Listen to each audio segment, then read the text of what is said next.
Tired of electronic waste piling up? What if batteries could disappear naturally after use?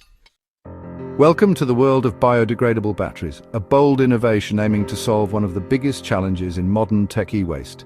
Every year we throw away billions of batteries. These contain toxic metals and chemicals that pollute our soil, water and air. Most take centuries to break down, but now scientists are asking, can we engineer a battery that does its job and then vanishes harmlessly? Biodegradable batteries are made from natural, eco-friendly materials like paper, cellulose, silk protein, and even certain kinds of algae. Some models use zinc or magnesium instead of harmful lithium and heavy metals. How do they work? Just like traditional batteries, biodegradable ones generate power through chemical reactions. But unlike lithium-ion batteries, these are often printed on flexible, thin surfaces and designed to degrade in water or soil.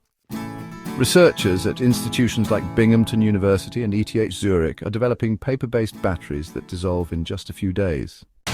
Some prototypes can power sensors, medical implants, and environmental trackers, and then disappear without a trace. Of course, there are challenges.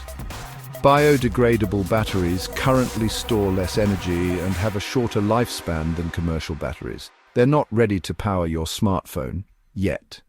But for low-power disposable devices, the potential is huge. Imagine pacemakers that biodegrade after use, environmental sensors that vanish after collecting data in a rainforest, or even smart packaging that powers itself, then melts away. Engineers are also experimenting with biodegradable electrolytes and casings, pushing the idea even further. Biodegradable battery research is still in its early stages, but the potential impact is massive. By reducing e-waste and making electronics more sustainable, we could reshape the future of technology and protect the planet while we're at it. It's not just about power, it's about what happens after the power is gone.